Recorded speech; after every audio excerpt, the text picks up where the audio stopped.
Hello दोस्तों, स्वागत है आपका उदित फार्मेसी ऑनलाइन लर्निंग प्लेटफॉर्म में। मैं हूं आपके साथ वसीम।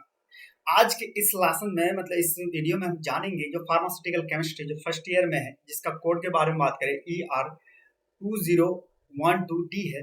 उसमें जो इम्पोर्टेंट क्वेश्चंस या फिर कहिए जो इम्पोर्टेंट टॉपिक कैसे क्वेश्चन आ सकते हैं जो फाइनल एग्जाम है, उनको हम आज डिस्कस करेंगे और उसमें बताएंगे आपको मोस्ट इम्पोर्टेंट क्वेश्चन कि किस तरह का क्वेश्चन पूछेगा, कहाँ से क्वेश्चन पूछेगा। ये सारे प्रिडिक्शन आपको एक पिछले जो बैक ईयर के क्वेश्चन है उससे ही आपको बताया जाएगा। इससे इतना गारंटी है आपको कि अगर इतना जितना मैं आज बताऊंगा उससे अगर आप करेंगे तो आसानी से आप इस सब्जेक्ट में पास कर सकते हैं। लेकिन बशर्ते ये है कि आपको जितना बताया जाए उतना आप कंप्लीट करके जाएंगे। ऐसा नहीं कि आपको मैं बताऊंगा आप क्या करेंगे, कंप्लीट करके नहीं जाएंगे और आप कहेंगे सर पास इतनी। इतना है कि आपको जितना बताया जाए उसको आपको कंप्लीट करके जाना है, उसको सही तरीके से पढ़ना है। क्योंकि जहां मैं जो बताऊंगा उनसे ही लगभग देखा गया कि हर साल इस तरह का क्वेश्चन आते हैं, और जिससे आप अगर कम टाइम है आपके पास तो इसे देख के आप इसका प्रिपरेशन करके इजीली से अच्छा मार्क गेन कर सकते हैं। तो जुड़े रहिए हमारे साथ लास्ट तक। हम आपको लास्ट तक सारे चैप्टर्स को बताएंगे कि कौन सा चैप्टर्स का कौन किस तरह का क्वेश्चन पूछेगा और बैक ईयर में किस तरह से क्वेश्चन पूछा था। इन सब चीजों को हम डिस्कस करेंगे। तो चलिए स्टार्ट करते हैं। सबसे पहले अगर हम देखें कि chemistry, what do mean the pharmaceutical chemistry, ये आपका अगर चैप्टर 1 में देखे तो चैप्टर 1 में देखा गया कि इसमें सबसे पहले आपको एक चीज डेफिनेशन याद रखना है कि फार्मास्यूटिकल केमिस्ट्री होता क्या है, फार्मास्यूटिकल केमिस्ट्री के अंदर पढ़ते क्या है। और इसका हम दो चीज याद रखना है आपको, एक तो फार्मास्यूटिकल केमिस्ट्री होता क्या, दूसरा है इसका स्कोप क्या होता है। अब देखते हैं, थोड़ा सा देख लेते हैं कि फार्मास्यूटिकल केमिस्ट्री होता क्या है और इसका स्कोप क्या है।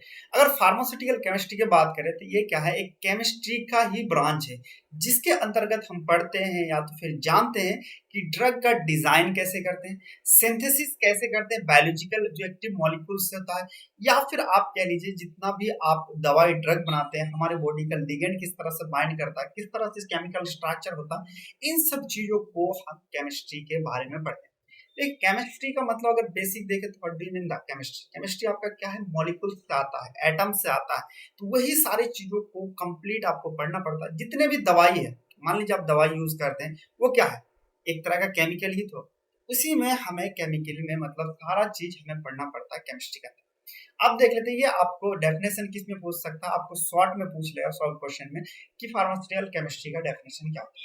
अब देखते हैं इसका और भी एक और, इसको और देखा गया फर्स्ट चैप्टर से कर देते हैं। स्कोप आप याद कर लेना, scope in the sense of कह लीजिए कि अगर फार्मास्यूटिकल केमिस्ट्री कोई पढ़ता है, कौन कौन से क्षेत्र में इसका कार्य है, क्या कर सकता है, इन सब चीजों के बारे में आपको पता होना चाहिए।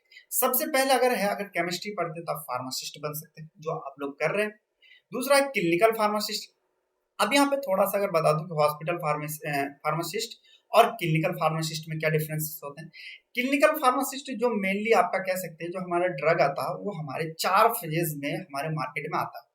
जो थर्ड फेज होने के बाद मार्केट में आ जाता है और चौथा फेज चलते रहता है। जैसे कि आपको पता है संविधान क्या है, संविधान ले लिया, कानून वानून हर चीज लिखा है, लेकिन वहाँ पुलिस क्या करती है, पुलिस का जिम्मेदारी यही चीज होता है कि उसका देखभाल करना कि कोई कानून तो नहीं तोड़ रहा, अगर कानून तोड़ रहा तो उसको सजा देना। इसी तरह क्या करता है क्लिनिकल फार्मासिस्ट, जो दवाई आती है उसके बारे में कंप्लीट देखभाल करता है, पेशेंट को चलता है। जैसे कि न्यूज आया कुछ दिन में ही कि जो आप लोग वैक्सीन लगाए थे उसका साइड इफेक्ट है, साइड इफेक्ट तो कैसे पता चला, वो क्लिनिकल फार्मासिस्ट वो कंटिन्यू काम करते रहते हैं कि बॉडी में क्या चेंजेस है उससे पता चलता है। फिर आप क्या है प्रोफेसर बन सकते हैं, पार्टिकुलर मास्टर करके आप केमिस्ट्री से मास्टर करके, और फिर आप ड्रग इंस्पेक्टर भी बन सकते हैं। ये आपका स्कोप है, ये बेसिक 2 नंबर में आपका पूछ सकता है। चलिए नेक्स्ट देखते हैं। अब देखा जाए तो हम अगर चैप्टर 1 से देखें तो कई बार पूछता है कि आपका एरर क्या था, what do you mean the error. Error का देखा जाए तो एरर क्या होता है, एरर मतलब कह सकते हैं कि मिस्टेक होता है। अब इसका ऑफिशियल डेफिनेशन क्या कहता है, एरर कह सकते हैं उसे हम कहते हैं जैसे कोई गलती हो। मान लीजिए कोई गलती हो तो कितने तरह के हो सकता है, 2 तरह की गलती हो सकता है। एक तो आप जानबूझ के गलती करें, दूसरा क्या है अनजाने। मान लीजिए ये पेन है, अगर मान लीजिए इसे मैं जानबूझ के गिरा दे, जानबूझ के गिराया हूं तो ये हमें पता है, इसको हम दूर कर सकते हैं। लेकिन लिखते लिखते अगर अचानक गिर जाए तो वो अनजान से गिर जाता है। इसी तरह कह सकते हैं कि एरर 2 तरह के, एक होता है सिस्टमिक एरर जिसे हमें पता होता है कि कैसे हो रहा है, कहाँ पे इसका गलती है। एक होता है आपका रैंडम एरर जो इसका कॉज ही पता नहीं होता कि किस लिए होता है। जैसे एग्जांपल पे आप लोग ले सकते हैं गर्ल्स का एग्जांपल पे, कभी कभी लड़कियां ऐसा होता है कि वो ऐसे नाराज होते हैं उसे खुद ही पता नहीं होता है कि क्यों नाराज है। सेम इसी तरह कह सकते हैं एरर हमारे 2 तरह के होते हैं। अब आता है कि सोर्स ऑफ एरर, मतलब कि फार्मास्यूटिकल में अगर हम पढ़ रहे हैं तो किस तरह का एरर हो सकता है, कहाँ कहाँ से एरर होता है। अब देखते हैं एरर के बारे में बात करें तो एरर आपका दो तरह का होता है, एक होता है सिस्टमिक एरर, दूसरा होता है रैंडम एरर। सिस्टमिक एरर वो जो कि जानबूझ के होता है या फिर हम इसका कॉज पता होता है कि किस लिए ये नाराज है, कोई व्यक्ति है, कोई अगर उदास हो गया आपसे तो आपको अगर पता है कि किस लिए हुआ या जानबूझ के हुआ तो ये आपको सिस्टमिक एरर का है।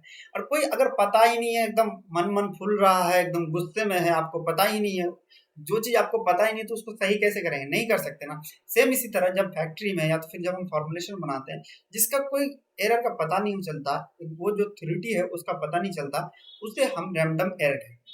अब देखते हैं source of error in the sense of, कह लीजिए कि कहाँ कहाँ से ये एरर हो सकता है। सबसे पहले हम देखे थे एयर या तो फिर बैलेंस मटेरियल, जैसे क्रोजन लग गया, अगर मान लीजिए बैलेंस मटेरियल जैसे तराजू है, उसमें अगर लोहा में जंग लग जाए तो क्या होता है कि आपने देखा होगा, जब आप लैब में यूज करते हैं जंग लगे, वेट बढ़ सकता है, घट सकता है। फिर आता है गियर, मतलब कि कह सकते हैं glassware, glassware in the sense के लिए जो आपके फार्मास्यूटिकल में गिलासवेयर का यूज होता है ज्यादातर फैक्ट्री में। उसमें मान लीजिए क्या करा कि उसमें केमिकल में जो उसमें अगर इम्प्योरिटी आ जाए, या तो फिर ग्लासवेयर को सही तरीके से धोए नहीं है, या आप जो प्रैक्टिकल परफॉर्म कर रहे हैं उसको सही तरीके से धोए नहीं है, तो उसका इम्प्योरिटी आपको पता है कि ये दवाई अगर थोड़ा सा भी कोई अलग इम्प्योरिटी दे देते हैं तो क्या होता है कि वो आपको नुकसान कर जाएगा। तो इस तरह का आपका एरर सोर्स हो सकता है, या तो फिर कोई ऐसा केमिकल जो आपको ग्लासवेयर आपको रिएक्ट कर दे केमिकल के साथ, उसमें कॉज एरर पकड़ ले। फिर हो सकता है मॉइस्चर ले ले, moisture in the sense of कह लीजिए आपने क्या करा, मॉइस्चर कह सकते हैं गीलापन हो सकता है। ये सारे चीज क्या है, सोर्स ऑफ एरर हो सकता है। चलिए नेक्स्ट देखते हैं। यहाँ पे आता है ये वाला दो तो आपका शॉर्ट में क्वेश्चन पूछता है। अब आता है सबसे पहले चैप्टर 1 में लॉन्ग में हर बार लगभग पूछता है कि इम्प्योरिटी क्या होता है। इम्प्योरिटी मतलब कह सकते हैं जब प्योर चीज ना दे, जैसे कि कोई भी चीज अगर प्योरिटी ना दे उसे इम्प्योरिटी हम कहते हैं। अब इम्प्योरिटी में क्या है, मेटेरियल मिक्स जैसे हो जाएगा। जैसे कि एग्जाम कह लीजिए जो आरओ का पानी आता है, बिल्कुल प्योर मिनरल वाटर आता है, वही चीज अगर नल का पानी अगर लेंगे उसमें बहुत सारे चीज मिक्स रहता है। तो आपका आरओ का एक एग्जाम्पल, आरओ वाला पानी क्या हो गया, आपको प्योर हो गया, और जो आपका नल का पानी ले तो वो इम्प्योर हो गया। उसी तरह फार्मास्यूटिकल में क्या होता है कि जब किसी चीज को आप बनाते हैं तो एक लिमिट सेट किया गया। अगर मान लीजिए एग्जांपल में देखा, आप ही लोग के दोस्त हैं या तो फिर कोई चीज है, किसी इंसान के साथ अगर कोई हद तक अगर मिसबिहेव करेंगे तभी तक ही वो चलता है, लेकिन आप अगर उससे ज्यादा मिसबिहेव करने लगेंगे तो उससे क्या होता है, लोग उसका लिमिट कहता है ना लोग कि इससे लिमिट क्रॉस मत करना। सेम उसी तरह यहाँ आता है फार्मास्यूटिकल में लिमिट टेस्ट। लिमिट टेस्ट तो आपको इस बार पूछेगा ही, लिमिट टेस्ट में लगभग इसमें आपको एक चीज याद रखना है लिमिट टेस्ट में, एक आपका याद रखना है क्लोराइड, दूसरा होता है दूसरा हैवी मेटल, और तीसरा आर्सेनिक। इन तीनों में से कोई एक इस बार आएगा, तो आपको तीनों में याद रखना। जैसे कि इसमें से आता है हैवी मेटल का, हैवी मेटल ये चीज होता क्या, limit test in the sense of कह लीजिए आर्सेनिक क्या करता है कि हमारे बॉडी में आके कैंसर कॉज करता है, हेवी मेटल भी हमारे बॉडी को नुकसान पहुंचाता है। तो फार्मेसी की या तो फिर जो हमारे कंपनी या तो फिर जो कह लीजिए जो रेगुलेशन जो चलाती है सही तरीके, उन्होंने एक लिमिट टेस्ट किया सही तरीके से, कहा कि अगर इससे ज्यादा कोई चीज है तो भैया ये दवाई रोक दो। जैसे एग्जांपल पर कहते हैं कोई अगर दवाई बनाते हैं कि उसका साइड इफेक्ट ज्यादा दे, इफेक्ट कम दे, तो आप चला पाएंगे मार्केट में, नहीं ना चलाएंगे। उसको क्या कहेंगे कि भाई इसे उठा ले। या तो फिर बहुत सारा आपने देखा होगा, कुछ दिन पहले ऐसा आया था कि कैंसर होने लगता, बच्चों की जो दवाई थी उनमें से कैंसर होने, तो लोगों ने क्या कहा, फिर कंपनी ने उसे बैन कर दिया। तो सेम इसी तरह अभी आप लोग एवरेस्ट का मसाला है या तो फिर एमडीएच का मसाला आप लोगों ने देखा होगा कि यूरोपियन कंट्री में जो बाहर सारे कंट्री है वो बहुत सारे जगह उसे बैन करें। क्यों? क्योंकि उसमें जो मात्रा है ना हैवी मेटल या तो फिर अदर जो इम्प्योरिटी है वो ज्यादा है, जिसके कारण लोगों को कैंसर कॉज कर रहा है, इसलिए वहां पे बैन कर दिया है। सेम इसी तरह क्या करते हैं, लिमिट टेस्ट में हम लिमिट टेस्ट करते हैं कि कितना लिमिट में या कितने अमाउंट में ये आर्सेनिक इस वाले कंपाउंड में या इस सॉल्यूशन में प्रेजेंट है, उस तरह से हम उससे फाइंड आउट करते हैं। इनमें से इंपॉर्टेंट क्वेश्चन ये पूछ लेगा लिमिट टेस्ट में कि लिमिट टेस्ट होता क्या है। लिमिट टेस्ट में तीन चीज आपको याद रखना है, क्लोराइड, हेवी मेटल और आर्सेनिक। इन तीनों में से कोई एक आपको पूछेगा। अब जानते हैं दूसरा आता है हमारे दूसरे चैप्टर। फर्स्ट चैप्टर में क्या क्वेश्चन, पहला तो केमिस्ट्री का डेफिनेशन, दूसरा आपका स्कोप याद करना है, तीसरा आपको ये चीज करना है कि एरर क्या होता है और एरर के मतलब सोर्स ऑफ एरर क्या है। अब चौथा ये चीज आता है इम्प्योरिटी, और इम्प्योरिटी में आपको मेनली ये चीज याद करना है कि लिमिट टेस्ट होता क्या है। लिमिट टेस्ट में आपको क्लोराइड, हेवी मेटल और आर्सेनिक का याद रखना है। अब जानते हैं चैप्टर 2। चैप्टर 2 में अगर देखें तो वॉल्यूमेट्रिक एनालिसिस। वॉल्यूमेट्रिक एनालिसिस में सबसे पहले हम थोड़ा सा समझ लेते हैं कि व्हाट डू द एनालिसिस, क्योंकि एनालिसिस को अगर हम जानेंगे तभी वॉल्यूमेट्रिक एनालिसिस को सही तरीके से हम जान पाएंगे। देखिए, एनालिसिस के बारे में अगर हम बात करें तो एनालिसिस जो होता है वो हमारे दो तरह का होता है। एनालिसिस मतलब क्या होता है? किसी चीज का जांच करना। किसी चीज का अगर मैं ही हूं या आप ही है, इंसान है, तो दो तरह का होता है। एक तो इंसान किस तरह से दिखता है और एक होता है इंसान के अंदर क्या क्या गुण है। अब देखिए, जितना वेट है, किस तरह का लंबा है, चौड़ा है या कितना वेट है, वो हमारा कहलाता है क्वांटिटेटिव एनालिसिस। क्वांटिटेटिव मतलब कि वो वेट बताता है, क्वांटिटी बनाता है। एक होता है क्वालिटेटिव एनालिसिस, जैसे कि जिसके अंदर पढ़ाई में बहुत तेज हो, बहुत अच्छा बोलता है, कम्युनिकेशन स्किल अच्छा है, पढ़ने में अच्छा है, लोगों से बात अच्छा करता है, वो उसका कह सकते हैं क्वालिटेटिव एनालिसिस, मतलब कह सकते हैं उसको क्वालिटेटिव प्रॉपर्टी। सेम इसी तरह हम क्या करते हैं, कंपाउंड में जब हम चेक करते हैं कोई भी अननोन कंपाउंड या कोई कंपाउंड दिया हुआ है या कोई ड्रग दिया हुआ, तो हम उसमें दो चीज चेंज करते हैं।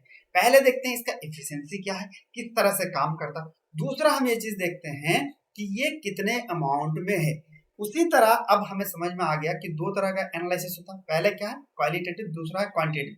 क्वांटिटेटिव आपका क्या वेट पे बात करता है, ये आपका आपके अंदर क्या खूबियां है इसके बारे में बात करते हैं। देखिए, अब इसमें समझने के लिए इजी हो गया, ये जो वॉल्यूमेट्रिक एनालिसिस है ये हमारे बताता है क्वालिटी को बताता है। क्वालिटी मतलब कि किस क्वालिटी का है, ये क्वालिटेटिव एनालिसिस को बताता है, वॉल्यूमेट्रिक एनालिसिस। अब वॉल्यूमेट्रिक एनालिसिस करते क्या है, देखिए वॉल्यूमेट्रिक एनालिसिस एक तरह का प्रोसेस है जिसमें हम क्या करते हैं, कंपाउंड का आइडेंटिफिकेशन करते हैं। अब आइडेंटिफिकेशन कैसे करते हैं, आइडेंटिफिकेशन करने के लिए हम क्या करते हैं कि एक हमारे पास स्टैंडर्ड सॉल्यूशन लेते हैं, एक हमारे पास क्या करते हैं, सिंपल सॉल्यूशन। स्टैंडर्ड सॉल्यूशन का हर चीज पता होता है कि इसमें कितना अमाउंट डाला, क्या चीज डाला, और जो हमारा सिंपल सॉल्यूशन है तो उसका पता नहीं होता।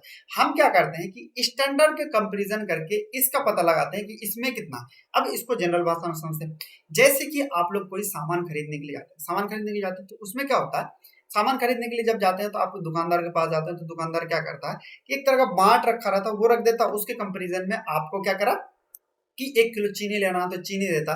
सेम इसी तरह हम एनालिसिस किस में करते हैं कि मान लीजिए हमने पहले स्टैंडर्ड सॉल्यूशन हमने पहले ही जांच करके किसी का पता कर लिया कि हाँ सब कुछ नहीं, उसका कंपैरिजन करके हम वॉल्यूमेट्रिक एनालिसिस करते हैं। अब वॉल्यूमेट्रिक एनालिसिस में इंपॉर्टेंट के बारे में बात करें तो सबसे पहले एक है आपका वॉल्यूमेट्रिक एनालिसिस में, एक तो डेफिनेशन याद रखना ना कि ये किस तरह से करते हैं।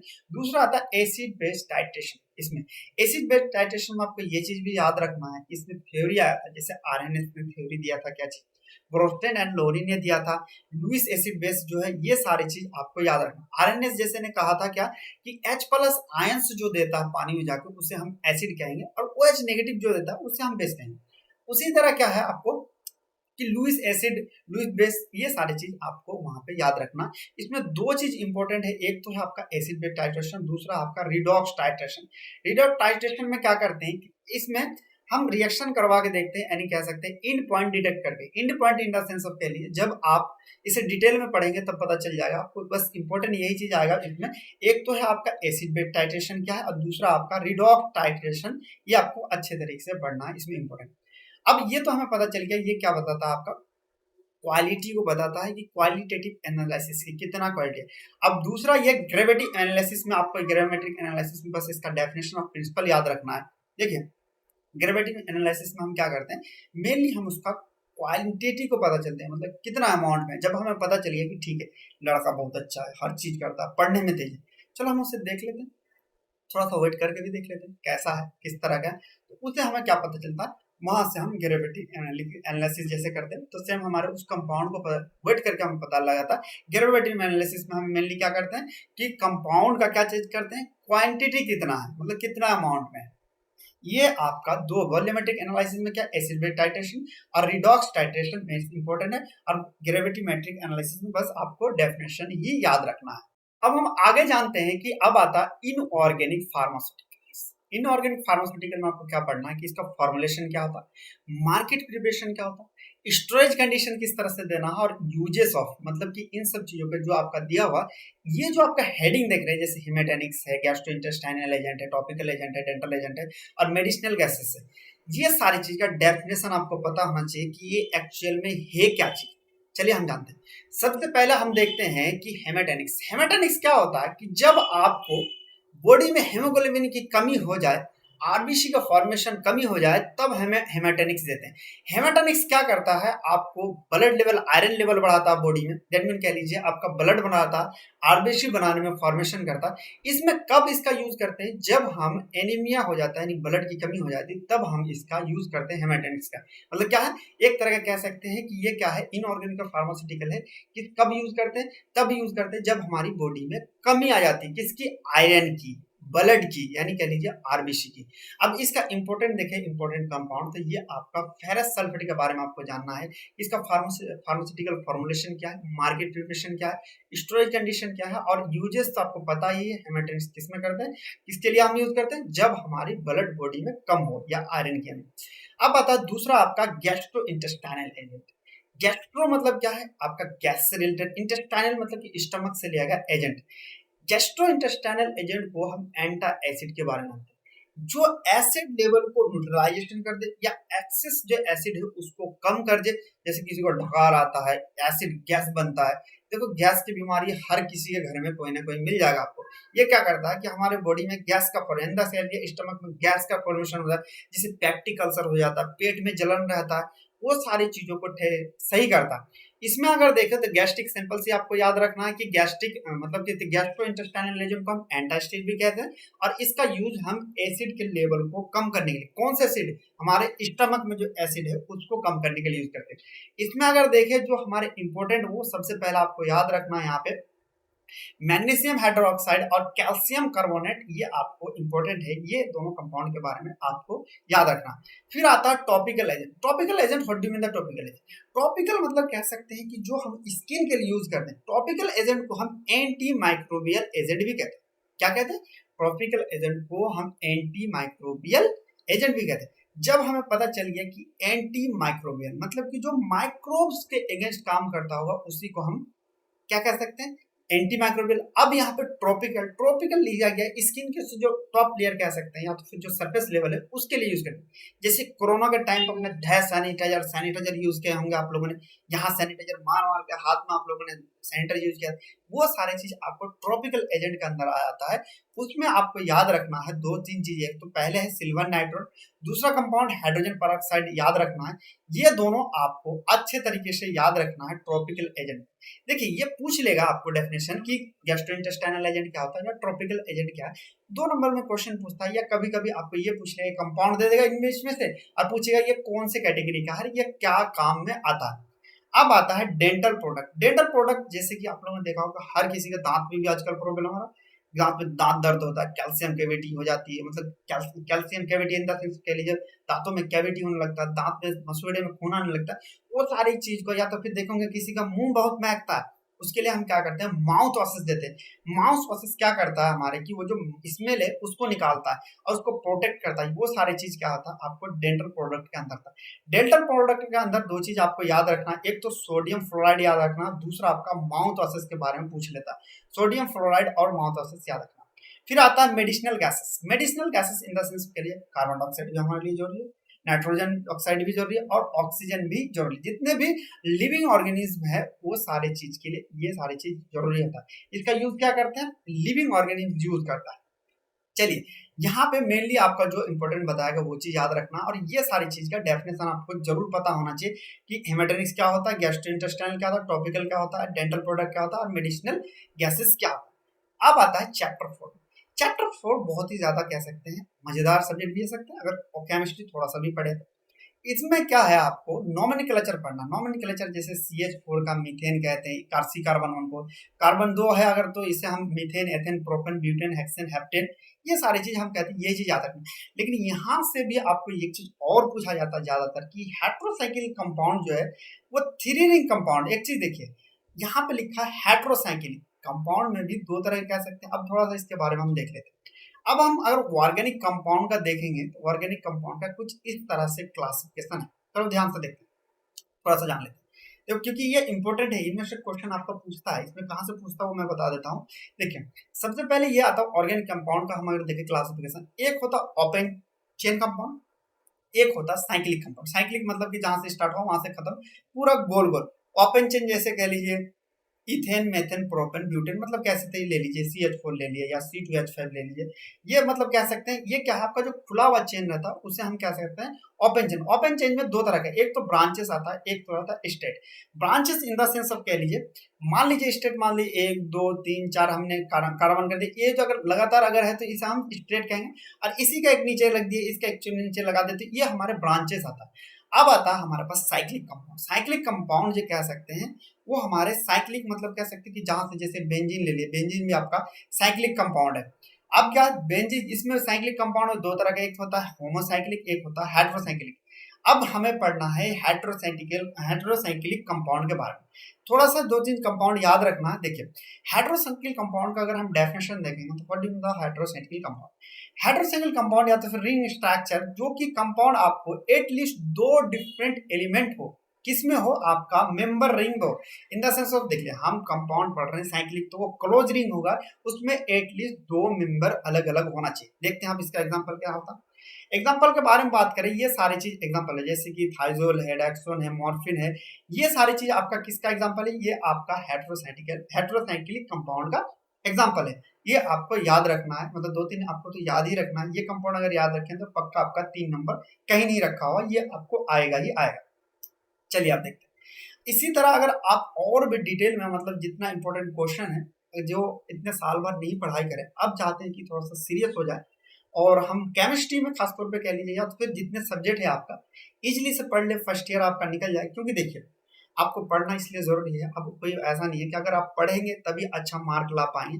अब अगर 45 दिन और 1 महीना 2 महीना पढ़ लेंगे ना तो इजीली से आप पढ़ सकते हैं और इजीली से पास आउट गारंटी हो सकती है। बशर्ते ये है कि आप मेहनत करें।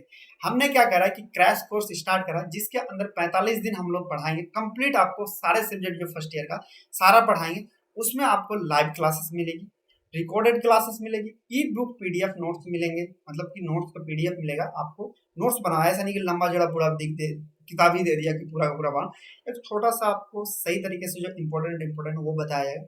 लाइव चैट का मिलेगा सुविधा, बायलिंगुअल मतलब हिंदी और इंग्लिश दोनों में नोट्स मिलेंगे, और मॉडल पेपर सॉल्यूशन का भी आपका उपाय किया जाएगा। देखो model paper in the sense of आपको क्वेश्चंस दिया जाएगा चैप्टर वाइज से लेके, आपको प्रीवियस ईयर से पूछा जाएगा या जो बन रहा है उससे पूछा जाएगा, जिससे ताकि आप अच्छे से प्रैक्टिस कर पाए और अच्छा मार्क गेन कर पाए। ये आपको कंप्लीट सिलेबस कंप्लीट किया जाएगा, 45 दिन आपको डेली चलेगा। तो लेट ना करें, अगर आप सही तरीके से आप अच्छी तरीके से तैयारी करना चाहते हैं तो आप जाके उदित फार्मेसी के ऐप पे ज्वाइन कर सकते हैं। चलिए हम लोग इसके लिए आपको क्या करना पड़ेगा, ज्वाइन करने के लिए प्ले स्टोर पर उदित फार्मेसी आप सर्च करेंगे और वहां से नाम और फिल करेंगे। जैसे ही तो यहाँ पे स्टोर का ऑप्शन आएगा, यहाँ पे आपको शो कर जाएगा क्रैश कोर्स का ऑप्शन, जैसे आप क्लिक करेंगे आपको एक्सेस मिल जाएगा। चलिए आप जानते हैं। अब देखते हैं इनमें से, अगर हमने देखा कि अब देखते हैं थोड़ा सा हमें जानना है चैप्टर 5 में, यहाँ पे लिखा ड्रग एक्टिंग नर्वस सिस्टम। हम इम्पोर्टेंट तो बता देंगे, थोड़ा सा हम लोग जान भी लेते हैं कि ये एक्चुअली है क्या चीज। इंपॉर्टेंट के साथ साथ थोड़ा जानना भी जरूरी क्या होता है। इसको जानने के लिए सबसे पहले हम जानते हैं नर्वस सिस्टम। अब नर्वस सिस्टम हमारे बॉडी में कितने सिस्टम्स होते हैं, 11 सिस्टम का होते हैं लगभग। इसको याद करने के लिए थोड़ा सा मैं बता देता हूँ। DU स्माइल, फिर एक होता है आपका DU स्माइल और NCR। हमें क्या है टोटल 11 सिस्टम के बारे में पढ़ना है, मतलब 11 सिस्टम हमारे बॉडी में होता है, जो आप क्या करेंगे कॉलेज में, तो फिर आप जब सेकंड ईयर में जाएंगे तो कॉलेज में पढ़ना पड़ता है एक एक करके ड्रग एक्टिंग किस तरह से काम करता है। उनमें से एक होता है हमारा नर्वस सिस्टम। नर्वस सिस्टम कह लीजिए क्या होता है, एग्जाम्पल पे जिसको पता नहीं हो बता देता हूँ। नर्वस सिस्टम क्या होता है, हमारे बॉडी का कह सकते हो कि जो मूवमेंट है, जो हिला रहे हैं ना या इधर से उधर कर रहे हैं, ये सारा नर्वस का ही काम है। जैसे घर पे एग्जाम्पल पे ले, घर का जो तार है ना एक जगह से दूसरे जगह का लाइन पहुंचाने का काम करता है, वो हमारा नर्वस सिस्टम का करता है कि एक जगह से दूसरे जगह का मैसेज पहुंचाने का काम करता है। जैसे हम लिखेंगे तो दिमाग कह रहा, और हम लिख रहे हैं जैसे हम दिमाग कह रहा बोल रहे हैं, ये सारे क्या नर्वस सिस्टम का ही काम। अब देखिए नर्वस सिस्टम में हम देखे थे, नर्वस सिस्टम को हमने 3 कैटेगरी में हमने बांट दिया। पहले क्या करते हैं सेंट्रल नर्वस सिस्टम, जो हम अब लोग पढ़ेंगे, फिर ऑटोनोमस नर्वस सिस्टम, उसका बाद आता है पेरिफेरल। पहला हम एक एक करके जान लेते हैं। Central nervous system, central nervous system हमारा ब्रेन और स्पाइनल कॉर्ड यहाँ पे पीछे प्रेजेंट होता है, जो उसे हम सेंट्रल नर्वस सिस्टम कहते हैं। मतलब ये इस पे जो ड्रग काम करेगा उसके बारे में सबसे पहले जान लेते हैं कि किस तरह का बीमारी हो सकता है, कोई प्रॉब्लम आता है हम किस तरह का वहां पे इलाज करते हैं। देखते हैं सबसे पहला आता है central nervous system anaesthetic. Anaesthetic मतलब कह सकते हो ऐसा चीज जिसका यूज करके हम सुन करने के लिए यूज करते हैं या बेहोशी करने के लिए। एनेस्थेटिक के बारे में बात करें तो दो तरह का आता है, एक होता है आपका लोकल एनेस्थेटिक, एक होता है आपका जनरल एनेस्थेटिक। लोकल एनेस्थेटिक में मतलब कि मान लीजिए यहाँ पे ऑपरेशन करना तो यहाँ पे इंजेक्शन देते थे, इस पार्टिकल पे बेहोश मतलब ये सुन हो जाता। अगर जनरल करना तो सुंघा दीजिए, जैसे पहले जमाने में इथर आता था, सुंघा दीजिए, क्लोरोफॉर्म है तो आप क्या है पूरा का पूरा बेहोश हो जाएंगे। उसके लिए यूज करते हैं वो है एनेस्थेटिक। एनेस्थेटिक दो तरह के, एनेस्थेटिक में अगर देखें तो ये इंपॉर्टेंट आपका थायोपेंटल सोडियम याद रखना है और हाइड्रोक्लोराइड, केटामाइन हाइड्रोक्लोराइड, ये आपको दो कंपाउंड याद रखना है। इसका क्या क्या याद रखना है, इसका केमिकल स्ट्रक्चर याद रखना है, कौन से कंडीशन में से रखना है, ये सारी चीज आपको याद रखना है। फिर आता है सीडेटिव और हिप्नोटिक्स। यहाँ पे यहाँ पे ये चीज जरूर याद रखना कि इससे एनेस्थेटिक क्या होता है, सीडेटिव क्या होता है, ये दो दो नंबर का पूछता है। कंपाउंड कभी कभी क्या करता है कि कंपाउंड दे देता है और कभी कभी उसके बारे में पूछ लेता है, लेकिन आपको वो चीज पता होना चाहिए कि ये है क्या चीज। यहाँ पे दो चीज आता है, एक होता है सीडेटिव, एक होता है हिप्नोटिक्स। हिप्नोटिक्स मतलब पहले हम जाते हैं कि सीडेटिव। सीडेटिव मतलब कि कह सकते हैं कि कभी कभी बहुत इंसान क्या होता है कि परेशान हो जाता है। परेशान इन द सेंस कह लीजिए दो तरह का, सबसे पहले इस कब किस कंडीशन में देते हैं, ये हमें नींद के लिए देते हैं इन द सेंस ऑफ, तो पहले जो किस कंडीशन में देते हैं जब किसी को इंसोमिया हो जाए। इंसोमिया मतलब नींद की कमी जब हो जाता है तब क्या करते हैं कि सीडेटिव या तो फिर हम हिप्नोटिक्स उसमें देते हैं। देखिए नींद की अगर इंसोमिया के बारे में देखें तो हम दो कैटेगरी में जा सकते हैं, एक तो प्राइमरी, दूसरा हम सेकेंडरी। प्राइमरी क्या होता है कि जैसे एग्जाम है, एग्जाम का टेंशन हो रहा है जिसके कारण नींद नहीं आ रही, तो हमें क्या एग्जाम खत्म कर देंगे और नींद सही हो जाएगा, मतलब एग्जाम खत्म हो जाएगा, इंसान आराम से सो सकता है। दूसरा कैटेगरी हो सकता है कि उसका कॉज ही पता नहीं हो लेकिन इंसान को नींद नहीं आता, बड़ी बेचैनी रहता है, उसके लिए हम इन दोनों का यूज करते हैं। अब देखते हैं थोड़ा सा इसमें दो कैटेगरी। सीडेटिव क्या करता है कि जब हम इसे देते हैं नींद कॉज नहीं करता, लेकिन हमारे बॉडी बहुत बेचैन है तो इसको हमें रिलैक्स फील होता है, इसे रिलैक्स फील करता है। लेकिन हिप्नोटिक्स क्या करता है कि इसमें आपको रिलैक्स फील करने के साथ साथ आपको नींद आने भी लगता है। इसके लिए आपको दो कंपाउंड याद रखना, डायजेपम याद रखना है और एल्पेराजोन, ये दोनों कंपाउंड आपके लिए इंपॉर्टेंट है। अब जानते हैं कि anti psychotic drug. Anti psychotic मतलब कहते हैं ये साइको की जिसकी बीमारी हो जाए, इन द सेंस जो नॉर्मल बिहेव ना करके उल्टा सीधा हरकत करने लगता है, टेंशन में रहता है, इधर उधर करता है, दिमाग सही से काम नहीं करता, उसके लिए हम जो साइकोलॉजिकल बीमारी हो जाता है उसको सही करने के लिए हम एंटी साइकोटिक ड्रग यूज करते हैं। इसके लिए आपको इंपॉर्टेंट ये चीज है, हाइड्रोक्लोराइड आपको याद रखना है, या तो फिर आपको देखा गया कि ये वाला ड्रग आपको याद रखना दोनों।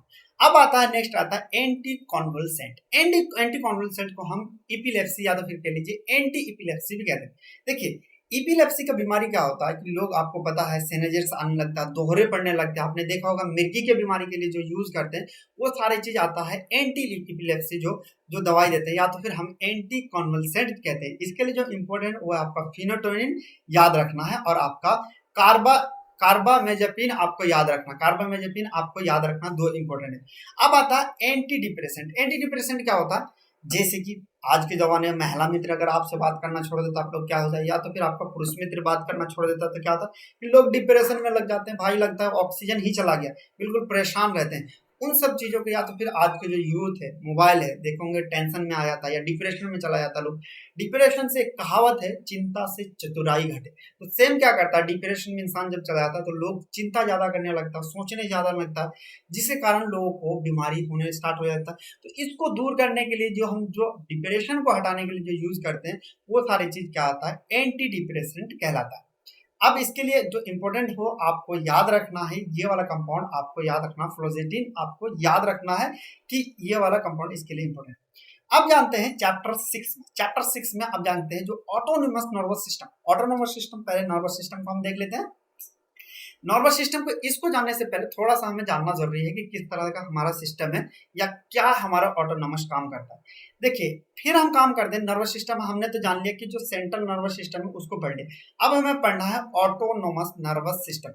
ऑटोनोमस नर्वस सिस्टम में हमारे पास, ऑटोनोमस मतलब कह सकते हैं, ऑटो मतलब अपने आप, ऐसा चीज जो हमारे बॉडी को अपने आप रेगुलेट कर रही है। जैसे हम लोग हार्ट बीट कर रहे हैं, क्या हम लोग दिमाग को कह रहे हैं कि भैया धड़काओ, दिल धड़काओ तभी धड़केगा, कभी हम लोग कह रहे हैं कि सांस लो तब लो, ये तो ऑटोमेटिक चलता है। जैसे किडनी में फिल्ट्रेशन हो रहा है, फिल्ट्रेशन होते रह रहा है, वो हम थोड़े कह रहे हैं किडनी को जाके भैया फिल्टर कर दो, खून ज्यादा जमा हो गया फिल्टर कर दो, नहीं ना, ऑटोमेटिक एक तरह का प्रोसेस चलते रहता है।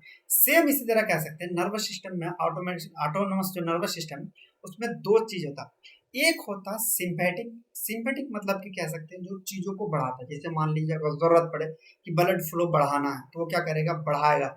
और मान लीजिए कि उस चीज को कमाना है या कम करना है, वो क्या करता है, पैरासिम्पेटिक काम करता है। मतलब कि पैरासिम्पेटिक क्या करता है, उसको बढ़ाता है, तो पैरासिम्पेटिक उसको काम डाउन करता है। जैसे कि मान लीजिए एग्जांपल में आप लोगों ने सुना होगा कि बड़े बुजुर्ग कहते हैं ऐसा कि अगर मान लो कि गुस्सा अगर दिलाना है तो मान लीजिए बीवी के पास चले जाओ, बीवी क्या करेगी, गुस्सा है पर दिलाना। अगर गुस्सा कम करवाना है तो वो क्या है, वाइफ साली के पास चले जाओ या साली से बात कर लो, तो वो क्या करेगा, आपका गुस्सा कम कर देगा। सेम इसी तरह क्या होता है यहाँ पे कि कोई चीज अगर मान लीजिए हार्ट बीट बहुत ही ज्यादा हमारे बढ़ रहे हैं, बहुत ही ज्यादा बढ़ रहे हैं, तो क्या करेगा, पैरासिम्पेटिक क्या करेगा, वो उसको काम डाउन करेगा, उसे कम करने के लिए कहेगा। अब यहाँ पे एक चीज क्लियर है, सिंपेटिक क्या करेगा, सिंपेटिक उस चीज को बढ़ाएगा और पैरासिम्पेटिक उसको कम करेगा। अब देखिए एक कहानी और सुनाते हैं ताकि ये चीज याद हो जाए, क्योंकि ये चीज अगर क्लियर होगा तभी आप कोरिलेट कर पाएंगे कि किस तरह का ड्रग है। एक होता है मिमेटिक। देखिए मिमेटिक वर्ड कहाँ से यूज करते हैं, जैसे कि मिमिक्री। मिमिक्री में क्या होता है कि उसका कॉपी मारते हैं, किसी चीज का कॉपी मार देते हैं कि भाई जो ऐसा बोल रहा है। जैसे कि मोदी जी हमारे जो प्राइम मिनिस्टर है उनका बहुत ही ज्यादा चलन पे चला था, उसको एआई डब करके लोग चलाते थे। मतलब मिमेटिक उसके जैसा ही काम करता है। फिर आता है एक दूसरा वर्ड यूज करते हैं हम, एंटागोनिस्ट। मिमेटिक के जगह हम एगोनिस्ट भी वर्ड यूज करते हैं, दोनों का मीनिंग सेम होता है। एक होता है एंटागोनिस्ट। एंटागोनिस्ट मतलब कह सकते हैं उल्टा, उसका अगेंस्ट जो काम करता है। क्लियर है, मिमेटिक मतलब उसके जैसा ही काम करता है, और एगोनिस्ट मतलब उसके उल्टा करे। इन द सेंस आप कह लीजिए, अगर हम एग्जांपल पे कह दें सिंपैथिक नर्वस सिस्टम में हम मिमेटिक लगा देते हैं, तो सिंपैथिक नर्वस सिस्टम में जैसे काम करता है उसको और परमट करेगा। लेकिन वही चीज अगर हम एंटागोनिस्ट लगा दे तो सिंपैथिक को उसको रोक देगा। क्लियर है। अब देखिए यहाँ पे एक चीज आता है, जो पैरासिम्पेटिक है वो हमारे जो चलता है या न्यूरोट्रांसमीटर कह सकते हैं, वो हमारे काम किस करता है, कोलिनर्जिक का पे काम करता है। और जो सिम्पेटिक है वो हमारा एड्रीजेनिक पे काम करता है। मतलब अगर हमें इसे कंट्रोल करना है, अगर हम कोलिनर्जिक का लेवल कम कर देंगे तो ये अपने आप कम हो जाएगा। अगर मान लीजिए इसे हम बढ़ाएंगे तो ये अपने आप ये बढ़ जाएगा। यहाँ पे जैसे हम अगर इसे बढ़ाएंगे तो ये हमारा बढ़ जाएगा, और इसे घटाएंगे तो ये हमारे ऑटोमेटिक घट जाएगा। अब जानते हैं हमारे पास जो सिलेबस है, इसे समझना इसलिए जरूरी है क्योंकि अभी समझा रहे हैं आपको, समझ में आ जाएगा। देखो यहाँ पे हमें पढ़ना है drug on acting autonomous nervous system. Autonomous nervous system में सबसे पहले सिम्पैथोमिमेटिक एजेंट। अब बताओ मिमेटिक हमने यूज करा कि उसके जैसा काम करे, इसका मतलब ये जो ड्रग है, इस कैटेगरी का जो ड्रग है वो क्या करेगा, सिंथेटिक नर्वस सिस्टम है उसको क्या करेगा, और प्रमोट करेगा।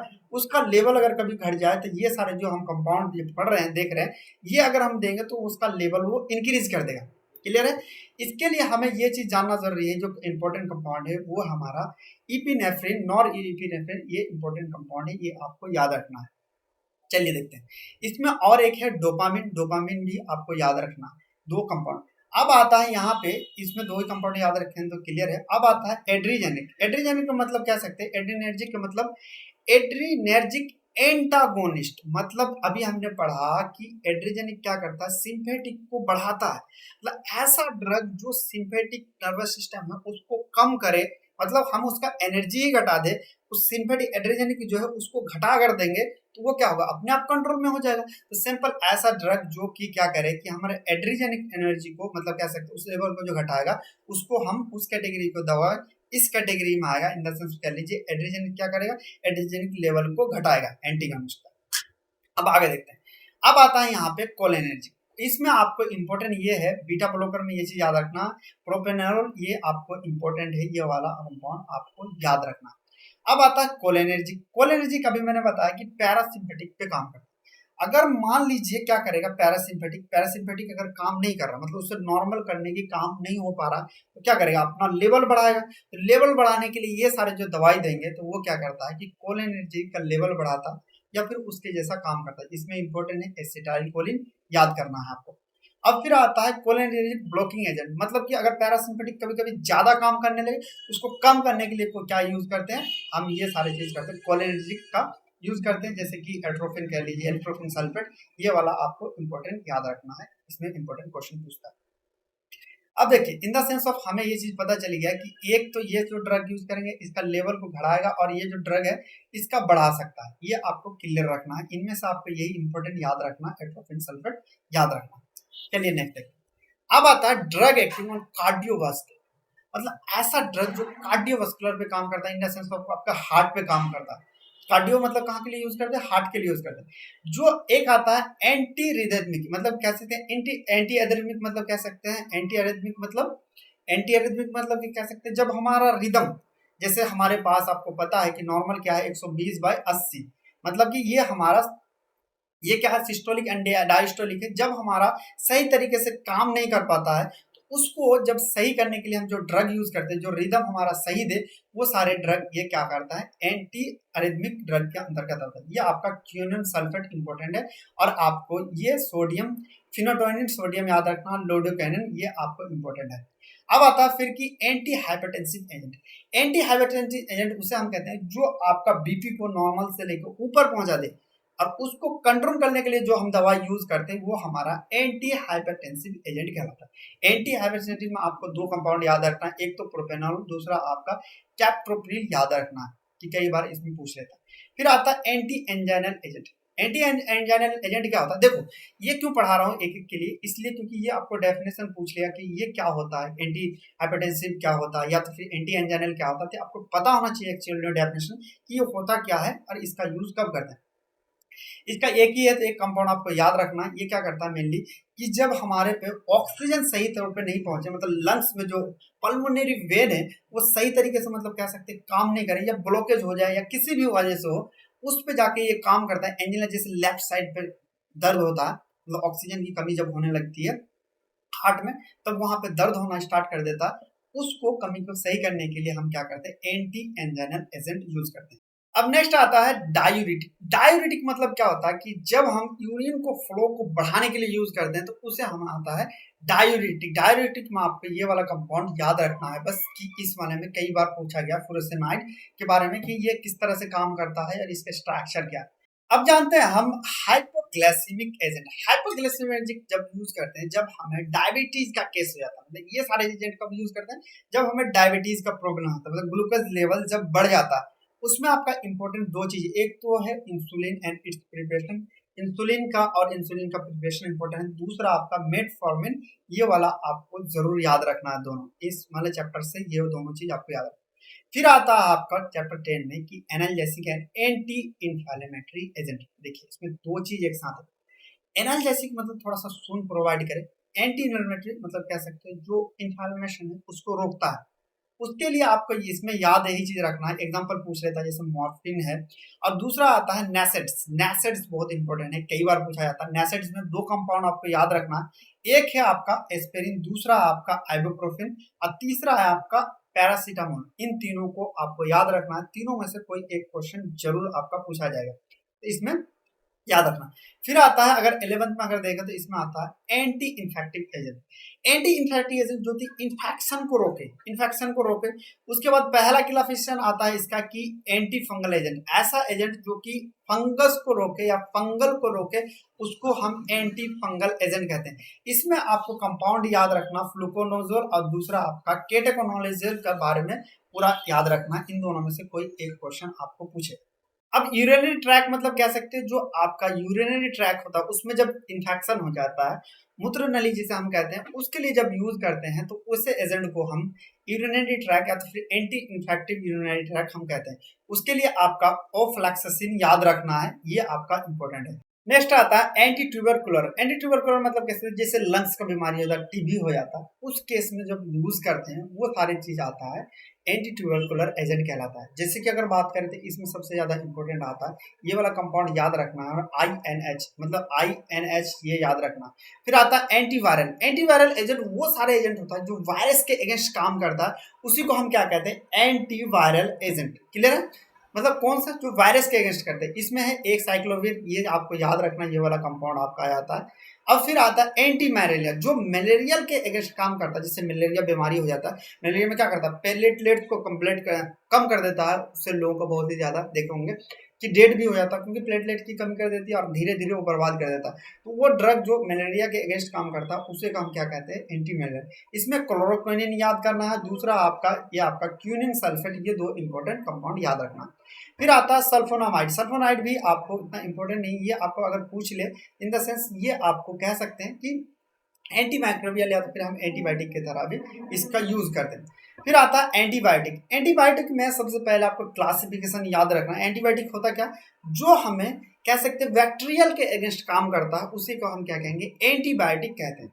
ऐसा एजेंट जो हम बैक्टीरिया के काम अगेंस्ट काम करेगा उसे हम एंटीबायोटिक कहते हैं। अब उसमें अगर क्लासिफिकेशन देखेंगे तो टेट्रासाइक्लिन का, मैक्रोलाइड्स का, ये आपको याद रखना है कि कौन सा, इसमें बस ये चीज याद रखना है कि कौन सा कैटेगरी में कौन सा एंटीबायोटिक आता है। फिर आता है लास्ट में सबसे ज्यादा इनमें से क्वेश्चन आएगा ही और हर बार क्वेश्चन पूछता है कि anti neoplastic agent. Anti neoplastic agent वैसे एजेंट जो कि हम कैंसर के अगेंस्ट काम करता है, उसी को हम एंटी न्यूप्लास्टिक एजेंट कहते हैं।